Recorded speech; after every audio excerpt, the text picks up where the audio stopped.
ఒక దేశ ప్రధానమంత్రి గారు వచ్చి కూర్చున్న వేదిక మీద, ఒక రాష్ట్ర ముఖ్యమంత్రి గారు కూర్చున్నటువంటి వేదిక మీద అత్యంత గంభీరమైనటువంటి ఆరోపణలు వాళ్ళ కుటుంబ సభ్యులు ఎదుర్కొంటున్నటువంటి నేపథ్యంలో అదే వేదికను భారతదేశం యొక్క సహాయక మంత్రిగా, హోమ్ మినిస్టర్గా ఉన్నటువంటి బండి సంజయ్ గారు కూడా ఆ వేదికను పంచుకోవడం నిజంగా చాలా శోచనీయం.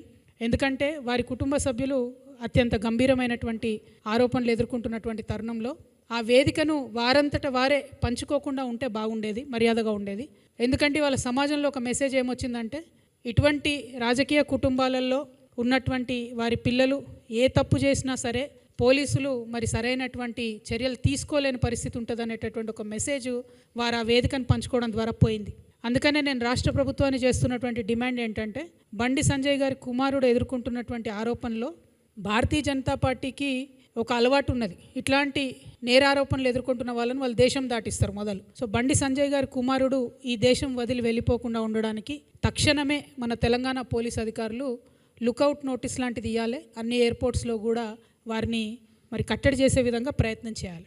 మొట్టమొదలు ఆ పని చేసినట్టయితే తెలంగాణ సమాజంలో ఉన్నటువంటి మహిళలందరూ కూడా ఒక విశ్వాసం వస్తుంది. పారదర్శకంగా మరి మంచి విచారణ జరుగుతుంది అనేటటువంటి విశ్వాసం ఒకటి వస్తుంది. ముందు తనని కట్టడి చేసిన తర్వాత మరి అమ్మాయి వాళ్ళ మీద వీళ్ళ మీద అమ్మాయి వాళ్ళు రకరకాల కేసులు పెట్టుకున్నారు. అది కోర్టు చట్టం ఎట్లా డిసైడ్ చేస్తే అట్లా జరుగుతుంది. కానీ ముందు తను బయటకు వెళ్లకుండా చూడాలి, పోలీస్ వాళ్ళు విశ్వాసాన్ని కల్పించాలి. రెండవది, కొన్ని పార్టీల వాళ్ళు ఒక ట్వీట్ వేసేసి మొత్తం సమస్యను ఏదో పరిష్కారం చేసినాము అనేటటువంటి ఆలోచనతోని అవాకులు చెవాకులు నా మీద వాగుతున్నటువంటి సందర్భాన్ని మనం చూసినాం. ఒక ఆడపిల్ల విషయం వచ్చినప్పుడు, అది కూడా ఒక మైనర్ అమ్మాయి విషయం వచ్చినప్పుడు సమాజంలో బాధ్యతాయుతమైనటువంటి ప్లేస్లో ఉన్న ప్రతి ఒక్కరం కూడా కొంత సంయమనం పాటించాలి. సోషల్ మీడియాలో ఏది పడితే అది వాగితే ఆడపిల్లలకి ఎక్కువ నష్టం జరుగుతుంది. మన సమాజం ఇప్పటికి కూడా రేపు పొద్దున బండి సంజయ్ గారి అబ్బాయి దోషి కాదు అని తేలినా, దోషి అని తేలినా సమాజం మగపిల్లల్ని క్షమిస్తుంది, కానీ ఆడపిల్లలకు మాత్రం కంప్లీట్గా లైఫ్ బర్బాద్ అయ్యే పరిస్థితి ఉంటుంది. ఇవాళ బీఆర్ఎస్ పార్టీ సోషల్ మీడియా చేస్తున్న అత్యుత్సాహంతో ఏం జరిగింది, బండి సంజయ్ వారి సైడ్ నుంచి వాళ్ళు ఆ ఆడపిల్ల మొత్తం వీడియోలు, ఫేసులు, ఫోటోలు మొత్తం బయట పెట్టారు. అంటే ఒక అమ్మాయి, ఆమె మైనరో కాదో అనేటటువంటి చర్చ ఉంది. ఆ అమ్మాయి జీవితాన్ని నాశనం చేయడానికి ఇవాళ డైరెక్ట్గా బీఆర్ఎస్ పార్టీయే కారణం. ఏం అవసరం ఉంది, అంత అత్యుత్సాహం ఏముంది? ఇష్యూ సాల్వ్ చేయనియండి. మాట్లాడుతున్నారు కదా, డెఫినెట్గా ఆడపిల్ల పక్షమే ఉంటాం. మన తెలంగాణ సమాజంలోనే అది ఉన్నది, ఆడపిల్ల పక్షమే ఉంటాం.